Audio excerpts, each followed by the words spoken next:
Bonjour à tous, en direct de mon caveau. Je voulais vous raconter un petit peu les vins pour que vous puissiez vous faire une idée avant de passer commande. On y va. Les pimpins. On va commencer par le Lotre Blanc, qui est un Vermentino Grenache blanc, très joli vin de soif, vif, frais. On a beaucoup de notes exotiques, florales, hyper agréables à l'apéro, mais on pourra aller sur des petits fruits de mer aussi, très agréable. On partira ensuite dans les pimpins avec le Printemps d'Amandine, nouvelle étiquette, nouvelle bouteille. Printemps d'Amandine, c'est toujours la même chose en fait. Vous connaissez bien Grenache noir et Mourvèdre. Grenache noir sur le côté rond, le Mourvèdre sur le côté vif. Très joli équilibre pour un vrai rosé. On n'est pas du tout sur des rosés piscine, un rosé de caractère qui ira à table et à l'apéro. Et dans les pimpins, on finira par la cuvée Periacum. Periacum, donc là on va être sur un cinsault, pur cinsault.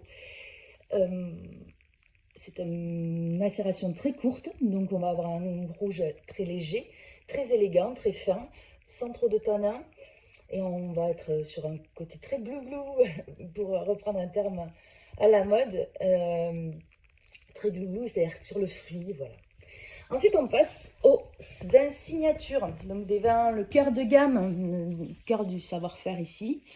Donc on va avoir un grenache blanc pur ici, grenache blanc charnu, rond, un équilibre magnifique entre la générosité d'un grenache et la tension qu'amène un sol argileux et le côté iodé qu'amène le terroir maritime d'ici. Un magnifique vin blanc qui va peut-être être plus un blanc de table qu'un blanc d'apéro, même si tous les amateurs s'y tromperont pas. Ensuite, on passe aux rouges, les rouges corbières, donc dans la gamme signature. Parfum d'été. Parfum d'été, c'est ce grenache noir, ce coup-ci. Toujours cette générosité du grenache. Garrigue à fond. Charnu, rond, gourmand, fruits rouges. C'est peut-être la cuvée la plus consensuelle de ma gamme. Ça va avec absolument tout à table. Ensuite, on va aux fragrances oubliées. Fragrances oubliées, c'est l'inverse. C'est la Syrah qui va dominer ici cet assemblage, avec juste un soutien de grenache. Donc on va avoir quelque chose de plus corsé, plus noir, plus dense, mais hyper élégant, sur plutôt des notes de fruits noirs, un peu poivrés, un peu mûrs. C'est très joli, il faut aller avec des plats un peu racés.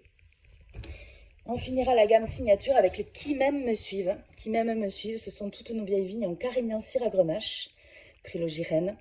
Et là, les vieilles vignes, elles vont emmener une belle opulence, fraîcheur du Carignan, belle trame de la Syrah, toujours ce côté quand même assez rond, gourmand du Grenache.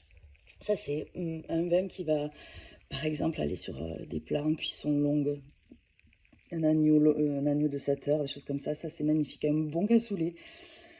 Voilà pour parler pour me mettre l'eau à la bouche. Je finirai avec le centenaire et les enfants de la balle que j'ai pas ici au caveau encore, donc je peux pas vous montrer les habillages.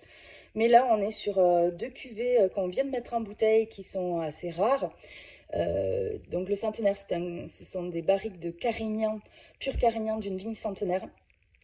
Donc on a un pur Carignan, un cépage historique des Corbières. On a en vin de France, c'est d'une profondeur et une élégance incroyable. Et puis, les enfants de la balle, cette année, ça sera une Syrah. Il y a 2 ans, c'était un Mourvèdre. Voilà, c'est une cuvée un petit peu éphémère. On change un petit peu avec ce qu'on a de bon chaque année, en fait. Quand on a un truc qui vaut le coup d'être passé en barrique. Ces 2 dernières sont passées en barrique. Cette Syrah, pour les connaisseurs, ça rappellera le fleur de chêne. On retombe un petit peu aux premiers amours de mes parents sur ces syrahs très concentrés élevés en barrique. Ce sont les 2 dernières cuvées, donc centenaire et enfant de la balle, ce sont des cuvées à laisser vieillir un petit peu. Voilà, je vous montre rapidement mon petit jus de raisin, le jus de raisin d'Augustin qui est rosé cette année. Et puis, pour finir, le vinaigre